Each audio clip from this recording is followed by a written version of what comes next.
May 2024 and the Canadian real estate market is on fire right now. We got some of the highest interest rates we've seen in decades, and yet cities are setting sales records right now. And yet it's not hot at all. In some cases, it's ice cold. How could this be absolutely possible? Let me explain. Hey there, and welcome back to Bald Prairie Real Estate. My name is Matthew Pfeifer, real estate agent in Regina, Saskatchewan. That's my trusted assistant, 𝗤𝗲𝗍𝗲. It's actually her third birthday today, and you can see how thrilled she is to be stuck here doing videos instead of doing fun stuff outside. Don't worry, we're gonna get to that in a little bit. But for May 2024, you're going to see this month how different Canadian real estate markets truly can be. Because this month might be the best example of what happens in one city is not what's happening in another. Now, a lot of people like to push everything together and call it the Canadian real estate market, and that's just not going to give you an accurate picture of what's going on. We're going to go all the way from Victoria to Halifax and all the markets in between, getting you up to date as to what's going on in all these different Canadian real estate markets because they're extremely different right now. But before we do that, we got to get another one of my terrible bad dad jokes. How many tickles does it take to make an octopus laugh? 10 tickles. If you have a terrible joke I can use in a future episode, put it in the comments below. Let's get into this month's Canadian real estate market update. After a sluggish start to the year, the Victoria real estate market has kind of started to wake up a little bit. Yes, sales are down 5% from the 5-year average, but previous months they were down over 20%. New listings and active inventory also increased significantly in some cases, especially with active inventory. This has been good for buyers. There's more choice for them to choose from, but months of inventory has just slightly started to trend. It's still in that balanced market category, but that has been trending a little bit closer to a seller's market. Still a long ways to go there though. Being a balanced market is good for both buyers and sellers. Makes a lot of sense for buyers, more choice, less price appreciation. This is good. So why is it good for sellers as well? Well, the vast majority of sellers are also buyers. Rarely does a seller just sell their house, move out of the market entirely and not buy something else. So either they're going to buy something first or they're going to sell their house and then buy something next. So when there's more stability in the market, when you've got more choice to choose from, it's a balanced market, that's good for everybody. I did not expect to be reporting that sales are up in the Vancouver real estate market. Agents have been telling me all month long that it was getting busier, but I really didn't expect to see this in the numbers yet. One agent was telling me a story of a house they put up for sale and they expected it to get a lot of interest. What they didn't expect was to get 30 offers and it sell for over $1 million over asking. They didn't purposely underlist this. They thought they had the pricing right. It was just a really good house. A lot of excitement about it. Does that mean every single house is selling over asking in Vancouver? You should go buy them right now before they all get sold and prices go up? Absolutely not. I find it funny though when people put in the comments that I'm trying to create FOMO to get people to go and buy houses, because of course it's going to be better for me if somebody in Toronto buys a house when I'm in Regina. So let's do a super unscientific poll right now. If you've ever heard me say you need to go and buy a house right now because of XYZ, insert scary reason here, put one of the angry face emojis in the comment section below. If you've heard me say don't buy a house out of fear, but instead buy a house when it makes sense for your own personal situation, put one of those house emojis in the comment section below. Let's see who ends up winning. What agents in Vancouver are telling me that is not selling well is what I would consider the commodity condos, those box and sky type properties that don't have a ton of unique appeal to them. There's a couple of reasons why. Of course, investors aren't buying those right now because they don't cash flow. With the changes to Airbnb rules in BC, that has dropped the demand for those types of condos significantly. I think most people, a box in the sky is not their preferred choice to buy a property. So they're going to try to buy a townhouse or single family home if they can. Condo's kind of that third option instead. That leads me into my next little piece of insight, and that is that agents are seeing kind of an uptick in single family homes in those desirable locations, especially if they're more on the affordable side. Again, affordable in Vancouver never seems to go together, but that's what agents are telling me. And they're not all getting 30 offers, but they are seeing a lot of activity. Now remember, Vancouver consistently ranks as one of the most livable, desirable cities in the world. There's always going to be that underlying demand for people wanting to live in Vancouver. That demand can be delayed, it can be pushed forward, depending on what's going on with economics, interest rates, etc. But there's always going to be that underlying demand for buying houses in Vancouver. Talking with agents in Calgary, they're telling me the same story they've been telling me for, I don't know, 2.5 years now. It's crazy busy right now.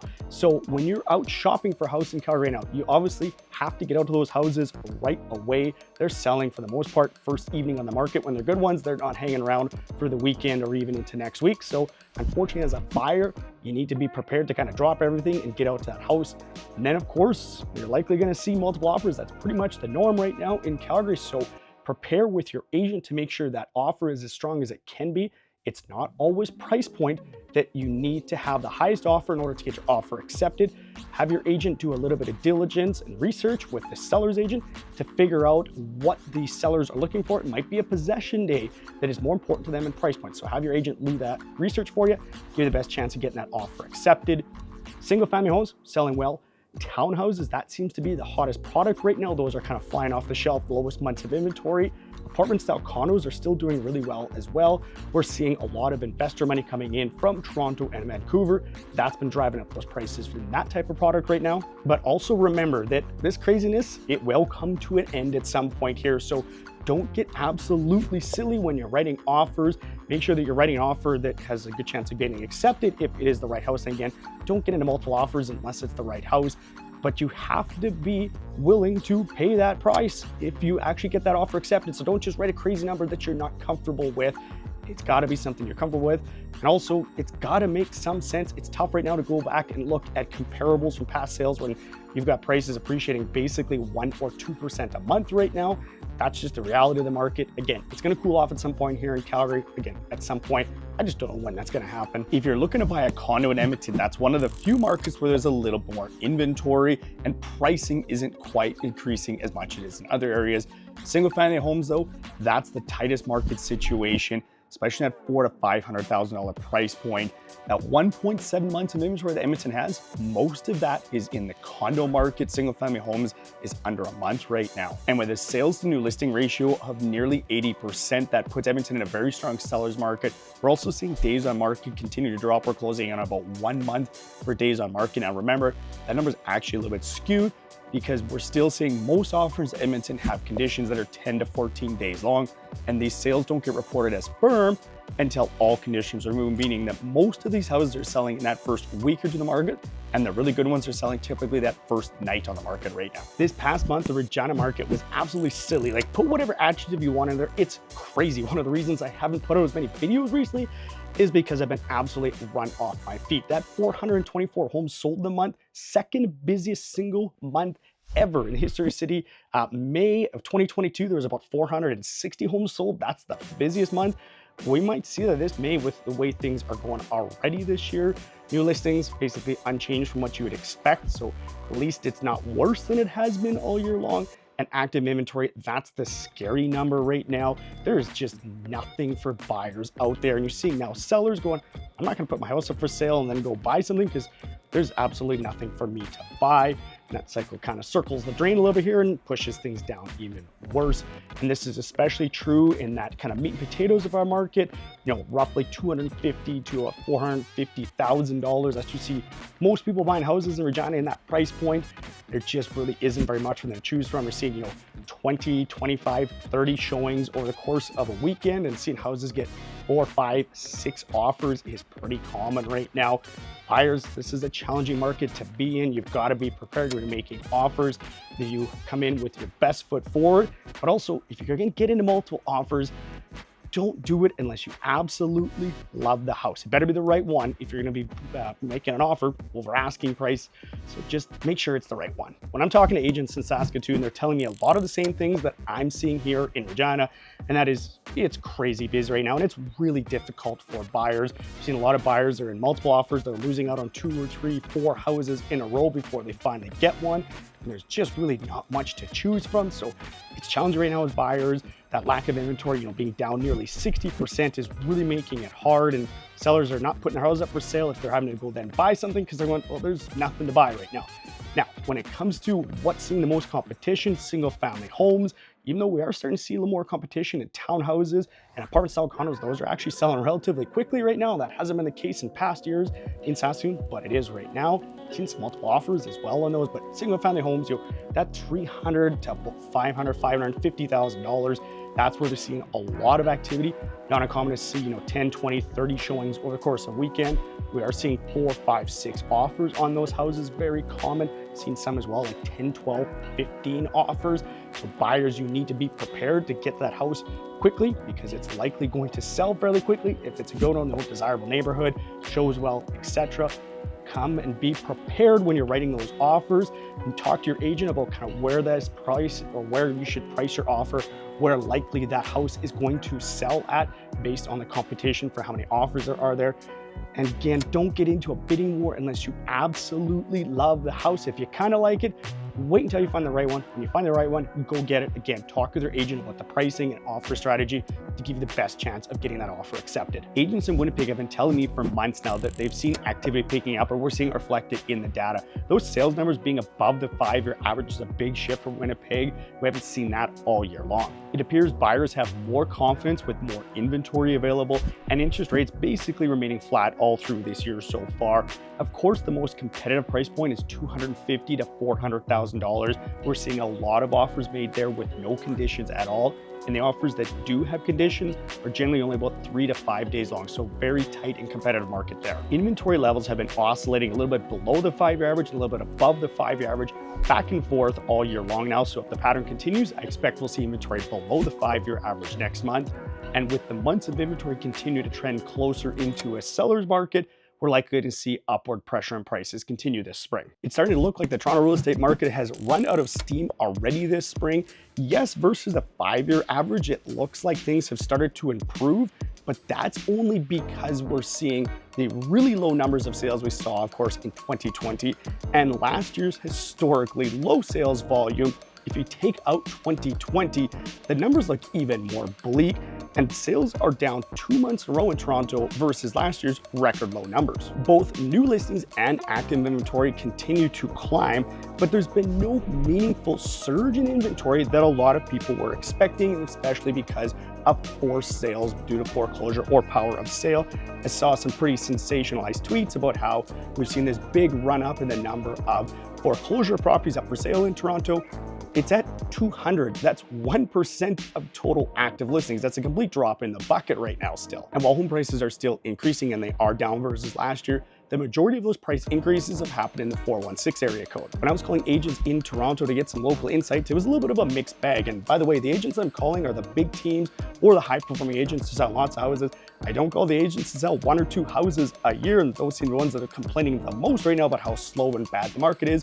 I want to call those teams that have been selling houses and been in the business for a long time, have a long history and insight into the market to give you guys, not just somebody who sells 1 or 2 houses a year and says it's terrible right now. Real quick pause here. If you're thinking about buying a house in Regina, obviously I'd love to help you out, but if you're somewhere else in Canada, don't worry, I can get you set up with a perfect real estate agent that I'll handpick for you. If you check out the description of this video, you're gonna see a link to my calendar where you can book me in for an agent recommendation consultation. I'll give you a call, learn about what's important to you in a house, in a real estate agent, and I'll get you set up with that perfect agent in your market. And now let's get back to the video. These agents are telling me that they're seeing some houses selling right away with multiple offers, while other properties are sitting on the market for months, having a price reduced before they eventually sell. Of course, it's that downtown investor condo market that's seeing the biggest price drops and the slowest activity right now, while single family homes are selling really quickly, but it's actually the semi-detached townhouse market that has the lowest months of inventory at 1.2. The stat that actually really blew me away though was the sale to asking price ratio, which Toronto-wide is 102%, meaning on average, houses are still selling over asking. When it comes to what has the lowest sales to asking price, that of course is that downtown condo market at 96%. And remember, this is sales to current asking price, not the original asking price, and they've price reduced it a bunch of times to eventually get it sold. I say in these market update videos, I don't like using average price because that can be skewed by the composition of sales.